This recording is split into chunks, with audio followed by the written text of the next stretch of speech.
Host Jeremy Lapidus. We have a lot to get into today. Football is back, and we absolutely love it. Week 1 officially in the books. Outside of the game going on right now, the Bears just took a 7-0 lead, a masterful drive by Caleb Williams, finishing it off with a touchdown on the ground, his first of the season. I expect a lot more like that. That offense looked really efficient. J.J. McCarthy and that Vikings offense in their first drive was not able to get it done. But there was a lot more than just that one drive that took place over this weekend. We're going to go over all of it. We're going to start off right away with the Thursday night football game. And how about those Cowboys? I think, and we'll get to it later, we'll go over winners and losers, we'll go over college football. The Cowboys were one of the bigger losers of the week. You had, of course, the Micah Parsons trade loomed very, very large over them.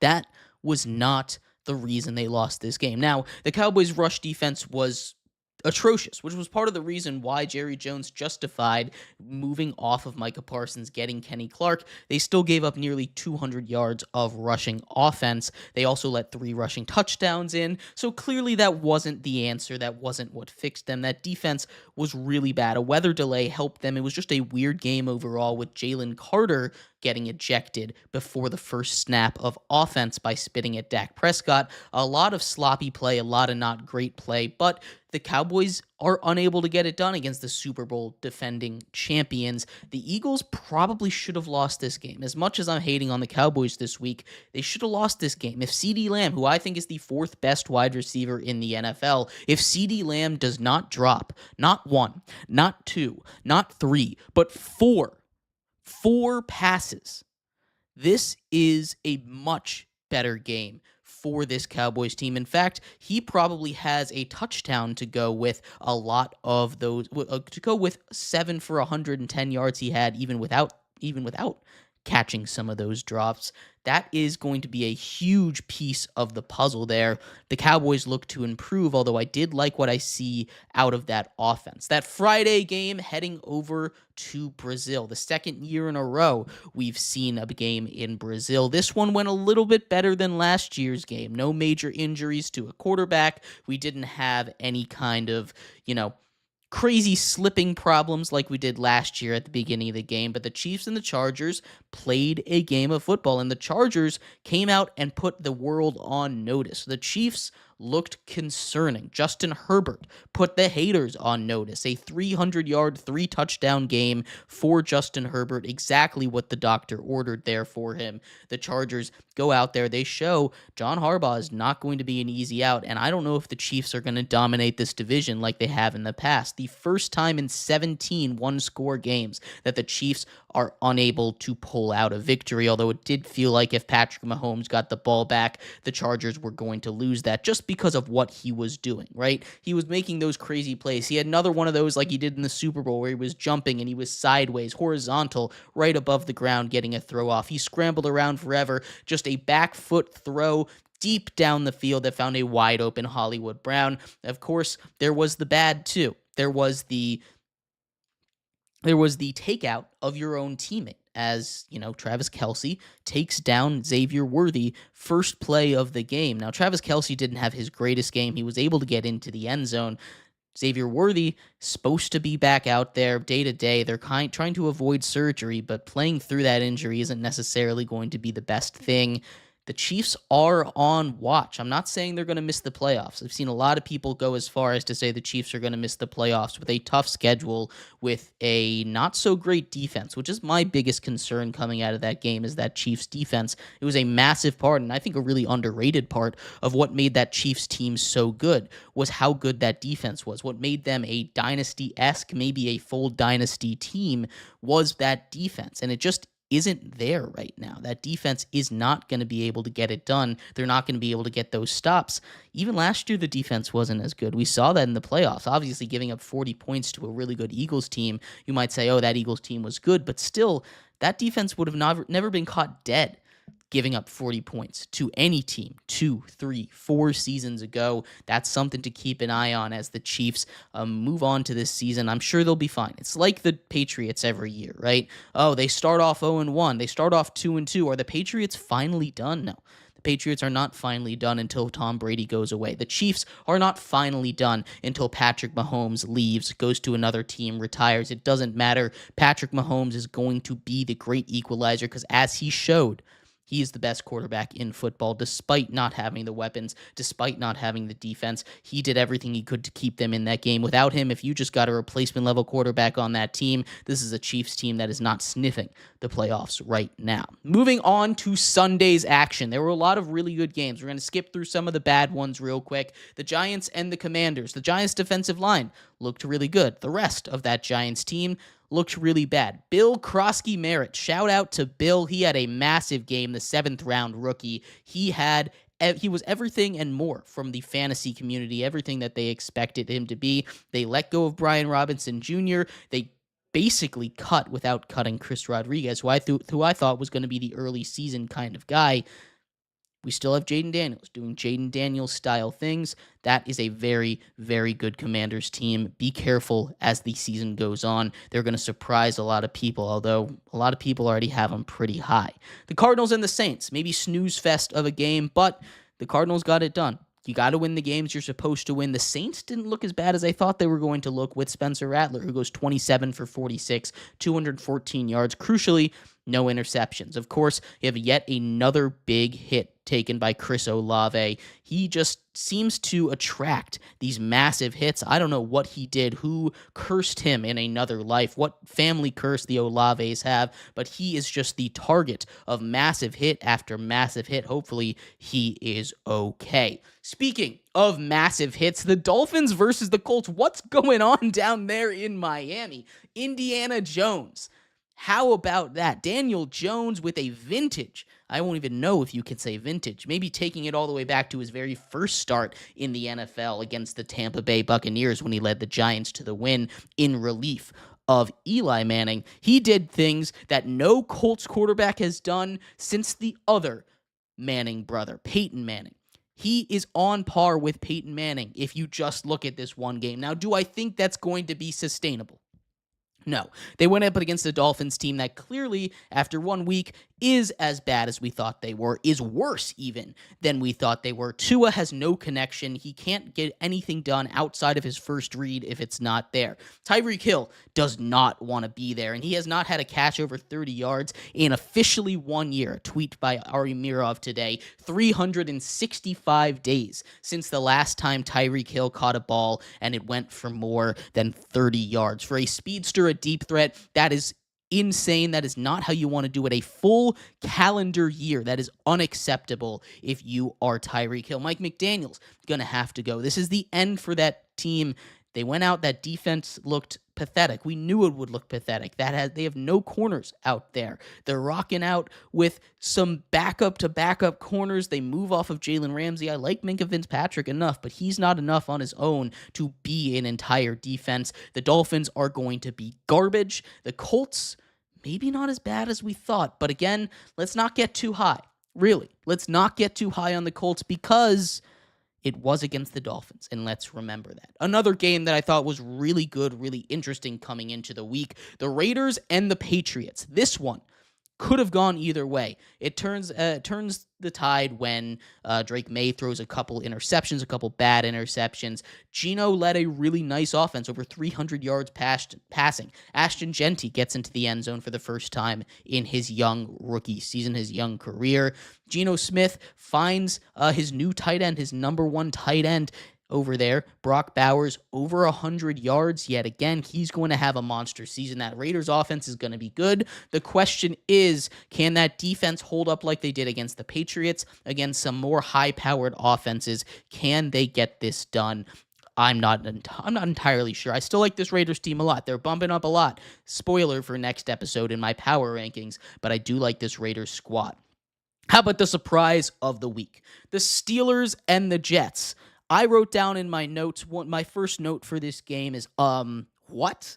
Because what did we just witness? We saw Freaky Friday switch at quarterback, Aaron Rodgers playing for the Steelers, and Justin Fields playing for the Jets, a flip-flop of week 1 last season, and we got vintage Aaron Rodgers in what was a revenge game that he clearly wanted bad. He said it felt good to beat everyone involved with that Jets organization. So some deep running beef over there. Glad he was able to get that done. 4 touchdowns, 22 for 30 passing, 244 yards. That is a massive game and nearly perfect. But who would have guessed that the Jets and the Steelers would have the second highest total of Sunday outside of Sunday Night Football? 34-32, not something that I expected to happen at all. We have Wilson versus Ramsey, Garrett Wilson versus Jalen Ramsey getting into it at the end of the first half after Jalen Ramsey goes and hits Justin Fields a little bit late there. Whole team stands up. They're jarring through the halftime break. It's a bit of a mess over there, but they figure it out, and it comes down to those two. A huge hit stick leveled on Garrett Wilson in a crucial 4th and short, a pass that would have gotten him a first down if he was able to hold on through the crushing blow that was Jalen Ramsey hitting Garrett Wilson. Both offenses, I will say, look a whole lot better than we thought, and against two pretty solid defenses. I'm not going to say the Steelers or the Jets defenses are necessarily the greatest defenses in the NFL. I'm not going to say that these defenses are necessarily going to be top 10 level defenses or something along those lines, but these are still going to be very solid top half of the league level defenses. And to come out in week 1, get that done against two defensive head coaches, two defensive teams that are very proud with the way that they have played. I'm a big fan of both of these offenses, but again, week 1, let's not overreact. That's the key. You can overreact. It is Overreaction Monday, of course, but still, let's keep it to a minimum. Let's settle back down. Monday Night Football is on. Let's just calm down a little bit. Jaguars versus Panthers. Next game up here. The Jaguars dominated this game. I thought this was going to be one of the more fun games of the week. Of course, there was a weather delay there. You had lightning interrupting in the middle of that second quarter. Travis Etienne is back, and it has been cemented as they trade away Tank Bigsby. Tank Bigsby, now an Eagle, will probably serve that running back 2, maybe 3 kick returner kind of role. I'm not sure how that's going to go. I don't love that trade for the Eagles, but Howie Roseman has a way of pulling these things out and winning a lot of the time. Trevor Lawrence looked really good, but it really was Travis Etienne and that rushing game for the Jaguars that stepped up huge. Over 200 yards for the Jaguars in this game on the ground. They didn't turn the ball over. As we said, Travis Etienne over 130 yards rushing in this one. That is a massive, massive week for them. If they can keep that up the way that Bryce Young played, the Panthers are going to be in trouble. 2 bad interceptions in this one. We got a little bit better down the stretch. There were a couple of nice passes, some nice connections with Ted McMillan. Hopefully that continues to go, but the way that he looked this game was more like he looked early last season as opposed to late last season when he was blossoming into arguably a top 15 quarterback in the NFL. We'll see if he can get back to him as he gets more time with that offense, a little bit more comfortable in that system in year 2, but that's not a good start for Bryce Young and the Panthers. The Bengals and the Browns. The curse of week 1 Bengals football almost reared its ugly head. The Browns escape with a loss in this one. Barely. And it's because their kicker, a rookie, missed an extra point and a field goal. Now, he's not the only reason they lost that game, of course, but that defense stepped up huge. The Bengals defense did its job enough. A couple random tipped interceptions, 2 of them that found their way into defenders' hands. The Bengals can't play like that and expect to win games. They get away with it because it's the Browns. But if they play like that week 2, week 3, week 4, etc., they are going to start out very slow like they do every year. That was not convincing at all. I know, division game on the road. It's not easy. It's a division game. It's on the road. But still, they need to have more out of Joe Burrow. You need to have more out of Jamar Chase. That's why you played them in the preseason. That's why you played your starters in week 1 of the preseason, week 2 of the preseason, week 3 of the preseason, so they wouldn't be rusty. They wouldn't be slow. And yet, look where you are right now. It's a mess. It's disappointing, and the Bengals need to look a lot better if they're going to find a way into the playoffs, because this is going to be a team that's going to rely on its offense, and they were not able to get that done. Bucks and Falcons, maybe the best game in the 1 o'clock window. Emeka Egbuka, how is that for a rookie debut? 2 touchdowns for the rookie wide receiver out of Ohio State, including the game-winning touchdowns. Both of these teams made crazy clutch plays. Baker Mayfield led his team down the field like that, like lightning, hitting Emeka Egbuka for his second touchdown of the game. Michael Penix led his team down to field goal range, down by 3 points, right into the spot they needed him to be, where unfortunately Young Hoku misses the game-tying field goal. The second most accurate kicker of all time. That's not something that's going to happen too often. Michael Penix looked amazing. He was able to get into the end zone with some Stretch Armstrong kind of plays over there, stretching hand down, stretching the ball across the goal line. That was a massive, massive play for Michael Penix, a massive play for the Falcons, and both of these teams are very firmly in my playoff tier if we go off that tier list from last week.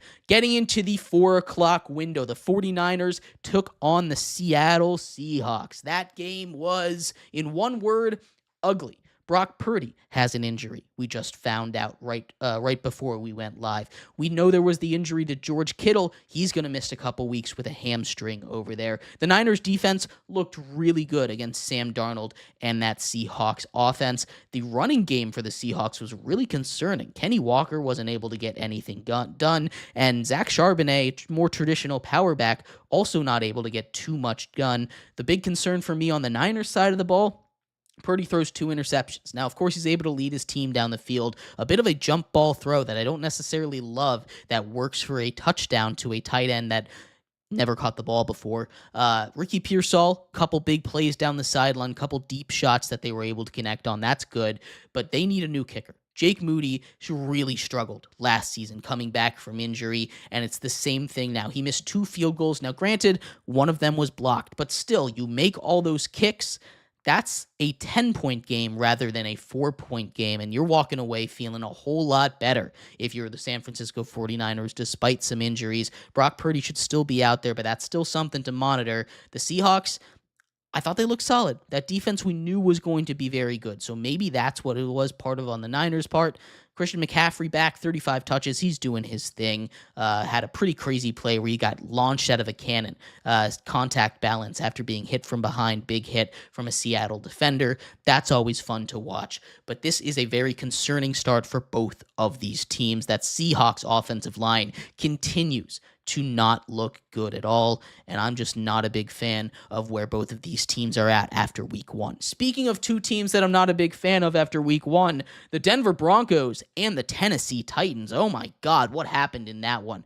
Bo Nix looked atrocious. He is a guy that needs to be schemed into his plays to be successful, which it can work with a coach as good as Sean Payton. But if you're going to start to open up the offense more for him, if you're going to start to give him more plays to make, he needs to be given and he needs to be able to make those reads, make those next steps, and he was not able to do that. Now, positives for the Broncos. The running game looked good. The defense looked amazing. Both things that we thought we were going to see.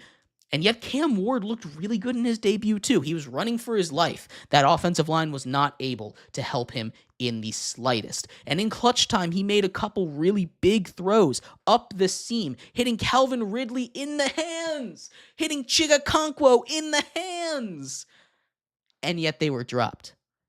And you can only do that so many times before an elite defensive line catches up to you. Now, Cam Ward's still doing his thing. He holds the ball for way too long, but he's making magic happen. He's an athlete enough that he's able to walk around and make these throws. He had a couple pretty nice, I won't say trick plays, but crazy, weird arm angle throws, crosses body throws that worked.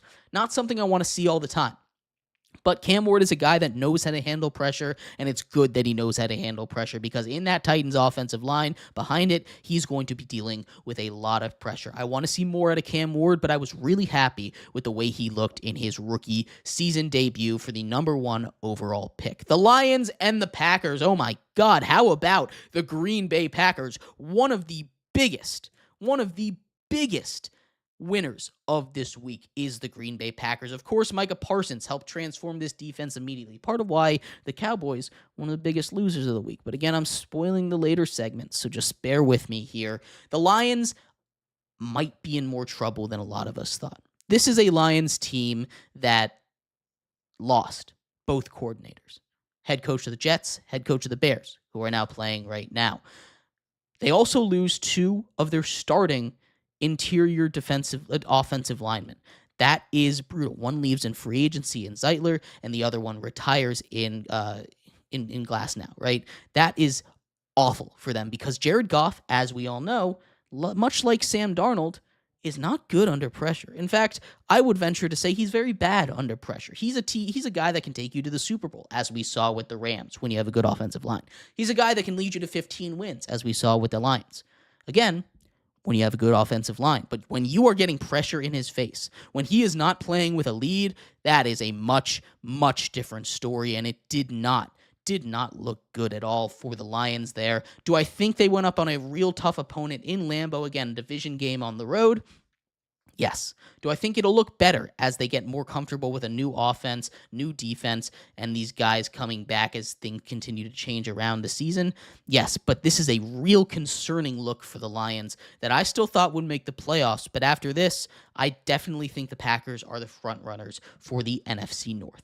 Texans versus Rams as we finish out that 425 slate. Both defenses played huge role. They both looked really good defensively. The Rams sealed the game with a fumble recovery. Both teams had 2 sacks, but the big story, the offensive line. Yet again, the Rams lose 2 of their offensive linemen in the first week of the season, so Matthew Stafford, you got to get that ball out quick and see if you can keep this team in the playoff hunt a lot like you did last year. The Texans just simply don't have an offensive line, and it showed.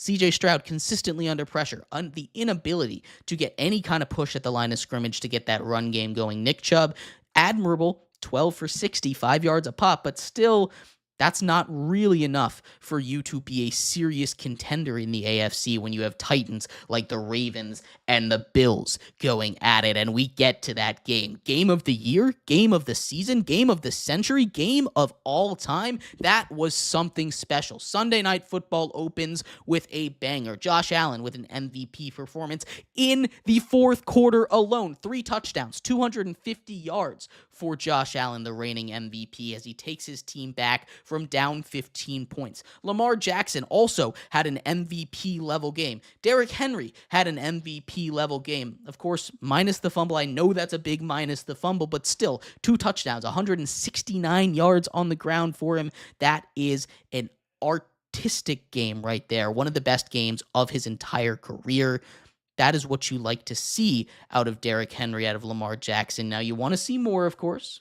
You want to see them win that game. You want to see him close it out. That defense was gassed. 66 plays of going up against Josh Allen is not easy at all. You want to see them, maybe go for it on that 4th and 2. You want to see them maybe be aggressive a little bit at the end of the game instead of trusting it to the defense that had ceded 3 touchdowns already in the fourth quarter to Josh Allen. There just was not a lot that went well for the Ravens in that fourth quarter, but outside of that fourth quarter, they dominated that game.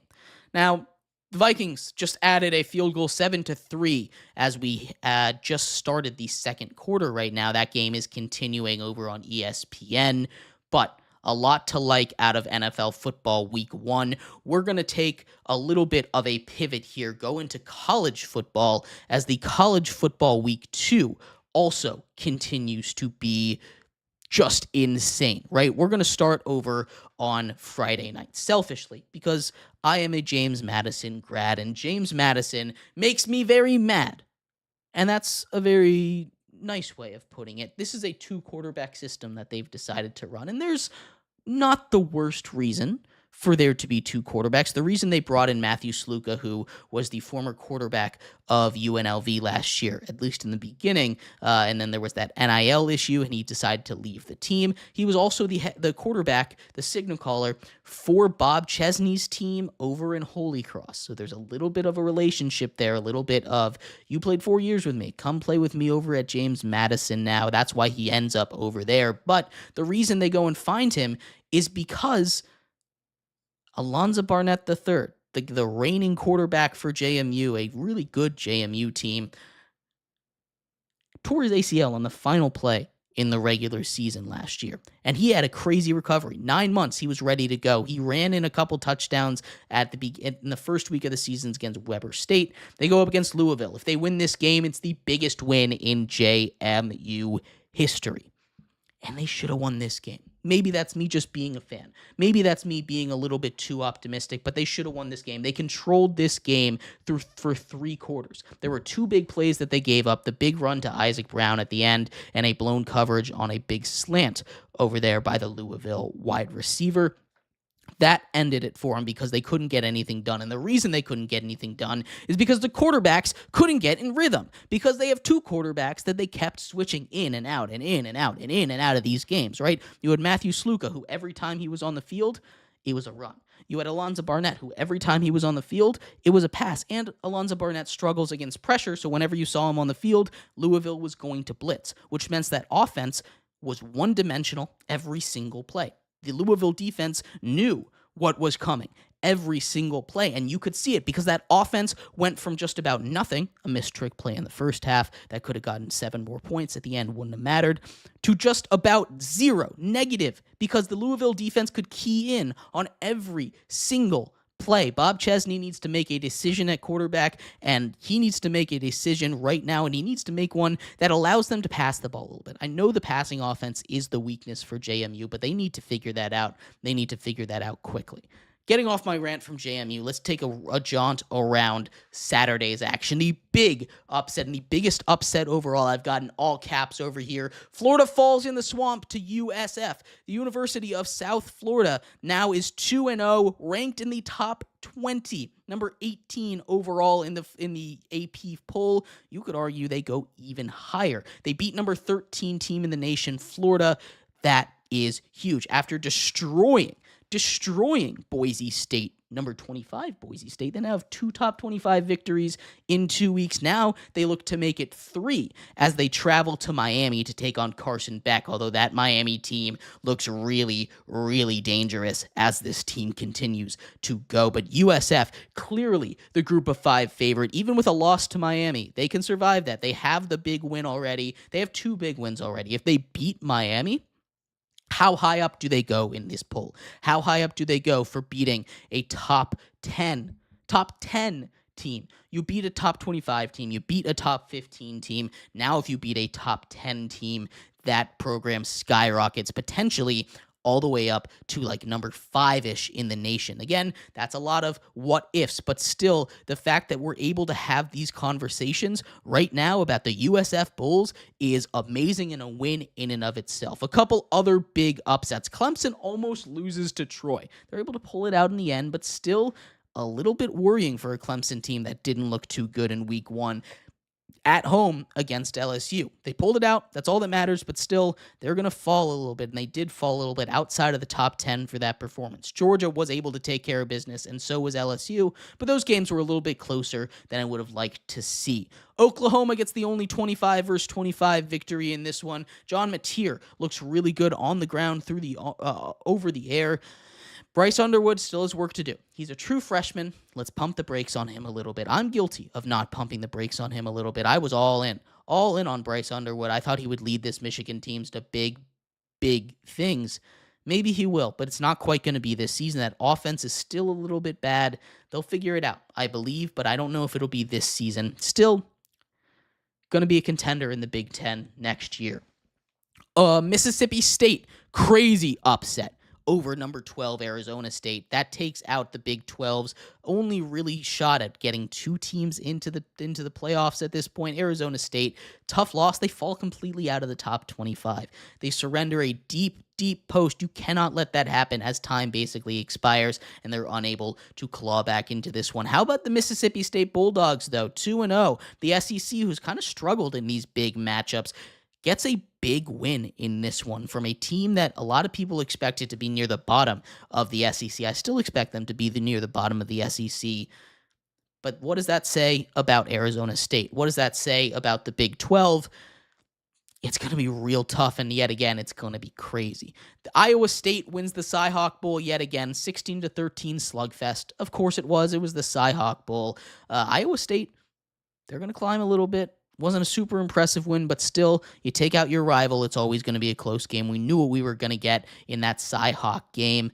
Still, impressive that we see a win out of Iowa State like that. Baylor, another big Big 12 matchup. They take down SMU, double overtime. Now, the big thing coming out of this one, SMU's quarterback Kelvin Jennings goes down in that second overtime with an injury. He was really hobbling. He was out there for one more play before the game ultimately ended for that SMU offense. That's a little bit scary. SMU's a very good team, and in the ACC's looking for multiple representatives. That's not a loss that's going to necessarily kill them because Baylor's a very good fringe top 25 team. But losing Kelvin Jennings will kill them. They need him out there. Ohio, the big upset of West Virginia, although I saw that one coming. That one, West Virginia just not quite at the level that they need to be. And the Brent Pry era in Virginia Tech, I think, is done after a loss to Vanderbilt. Now, I think it should have been done last season after a couple of bad games, a couple of bad seasons. Kyron Drones, his legacy is not going to be very good at Virginia Tech, but Brent Pry, after a brutal loss to Vandy, 44-20, a game they were winning 20-10 at halftime, just an absolute collapse by Virginia Tech. There were no adjustment made at halftime. Vandy made the adjustments. They went out there, they were losing, they were being shut down on offense. The defense wasn't really able to slow down a Virginia Tech offense that was anemic against South Carolina week 1. And then they do. They figure it out. Week 2, they figure it out. At halftime, they figure it out. And Brent Pry, I think that was the final straw. We're going to finish off our show here, though, going over the winners and the losers from a crazy weekend. It wasn't just football. It wasn't just college football. There were some other big things going on. My number 3 winner of the week are Arnia Sabalenka and Carlos Alcaraz, the 2 winners of the U.S. Open. Carlos Alcaraz wins in 4 straight sets over Jannik Sinner. That rivalry continues to go as he's going to reclaim the number 1 spot in the world. Alcaraz and Sinner's now both have 2 Open victories, two championship victories this season. Sabalenka gets a big one in the U.S. Open over in New York. Losers, kickers. We talked about it. Jake Moody, Younghoe Koo, Andre Schmidt was the kicker for the Browns. They cost their teams games, and I'm not sure if all of those guys are going to have jobs at the end of the season.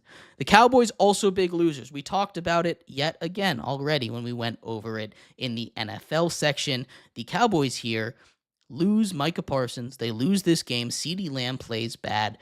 It's just a bad look if you're a Cowboys fan, if you're Jerry Jones especially. The Dolphins, the final big loser. They are the bottom tier of the NFL. I would say they might even be worse than the Saints. They're going to fall all the way to the bottom of the power rankings, as we'll find out in our next show. 2 other big winners, just Sunday Night Football in general. It was one of the greatest games that I have ever watched. Definitely going to be the greatest game, regular season game this season, I believe. That's a big thing to put on there, but I do think this is going to be a very, very elite team. And USF, they get a big win at Florida. How about that Bulls team going into the swamp, taking care of business? A big fan of all of that.